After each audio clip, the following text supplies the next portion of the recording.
Dari review channel di teman ronda, saya tuh menemukan banyak sekali video yang di dalamnya ada banyak hal yang dapat merusak retensi penonton. Bagian video perusak retensi ini biasanya akan mengalihkan perhatian penonton ke hal lain. Kita mulai dari hal yang satu ini, pemasangan kartu yang nggak pas, infocard gitu ya. Sebenarnya ini fitur bagus untuk mempromosikan video kita yang lain, tapi kalau naruhnya video itu terlalu cepat di durasi awal, bisa membuat orang malah tertarik dengan link tersebut, ngeklik, dan meninggalkan video yang lagi ditonton. Jadi pemasangan kartu agak di belakang aja. Katakanlah sudah di atas 70% dari durasi. Atau kita bisa sesuaikan belakangan dengan melihat data analitiknya. Kadang sebuah video itu sudah ditinggalkan penonton sebelum video selesai, ya kan? Lihat di analitik di bagian retensi penonton. Kalau ada grafik yang mulai turun seperti ini, bisa pasang kartunya di bagian ini. Jadi sebelum orang close video, kita tawarkan yang lain. Kalau mereka ngeklik, video ini akan mendapatkan watch time bagus karena berhasil membuat orang nonton video kita yang lain, ya kan? Misalnya video ini sudah berhasil ditonton lebih dari 70% gitu kan. Kemudian orang nonton video yang lain karena mengeklik infocard. Jadinya watch time-nya akan tambah mantep. Kesalahan kedua di video, ini yang paling banyak saya jumpai ya. Kontennya tuh stagnan. Dari awal sampai akhir nggak ada perubahan apa-apa. Jadi di konten yang kita buat itu harus bisa menyemprot, harus memberikan penonton dengan hal yang menarik, mengejutkan, menegangkan, menyenangkan, pokoknya apapun itu. Banyak banget yang bisa kita lakukan untuk membuat hal ini. Dari syutingnya, angle kamera, framing, atau dari acting kita. Cara ngomong, urutan cerita, juga di bagian editing. Cuttingnya, trimmingnya, sound effect, dan sebagainya. Nah, hitungan perubahan atau kejutan dalam durasi video juga harus agak ekstrim ya. Coba buat video tiap 5 menit, coba buat tiap video itu 5-10 detik itu ada sesuatu di video kita.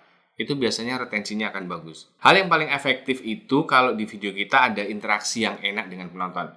Bukan kaku gitu ya. Tapi kita benar-benar berkomunikasi dan akrab dengan mereka. Itu akan membuat mereka betah. Jangan bikin video yang manteng aja dari awal sampai akhir. Yang ketiga, hal yang bisa bikin rusak retensi adalah saat kita minta subscribe dan like.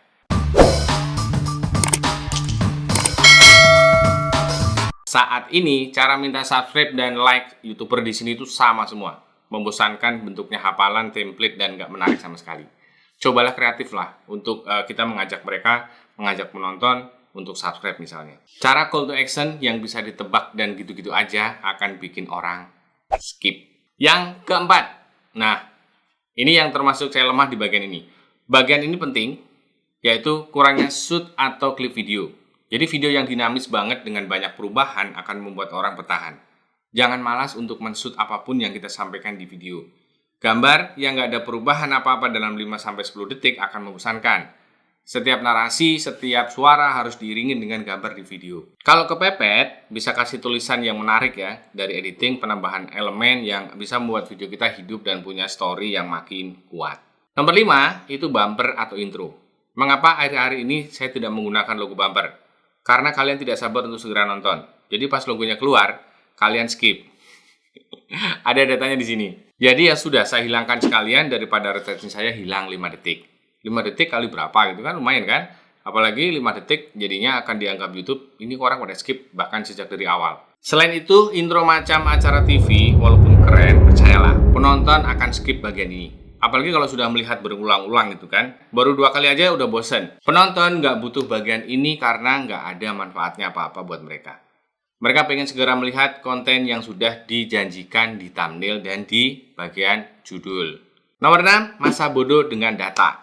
Jadi banyak yang udah pada grogi duluan gitu. Pusing lihat angka, lihat grafik. Tapi sayangnya disitulah tempat paling tepat untuk melihat performa video kita, retensinya bagaimana. Di data analitik. Kalau kita nggak mau nengokin data ini, ya jangan salahkan kalau kita nggak paham apa yang harus diperbaiki biar retensinya video kita makin bagus.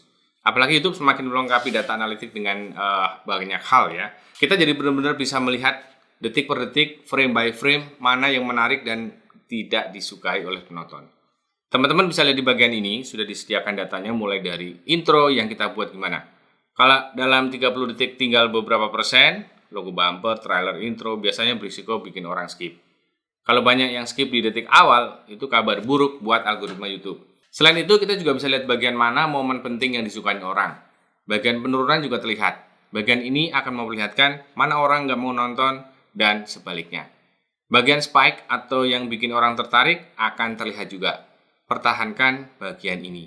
Apa yang harus dilakukan dari data ini? Cobalah cari masalahnya apa. Ambil satu video, lihat data resensinya, selidiki, dan cari ketemu sampai masalahnya apa. Selidiki dan cari sampai ketemu masalahnya apa. Cara syutingnya mungkin kelapaan ngomong, adegan nggak penting masuk ke situ, bertele-tele, bla bla bla bla bla bla. Barulah cari solusinya. Terapkan di video selanjutnya dan cek lagi analitiknya. Saya akan bahaslah bagian ini lebih detail ya mengenai data retensi ini, karena akan ada fitur YouTube yang baru yang keren banget di bagian analitik. Teman-teman harus subscribe dulu dan nyalain loncengnya biar nggak ketinggalan informasinya. Semoga bermanfaat. Sampai ketemu lagi.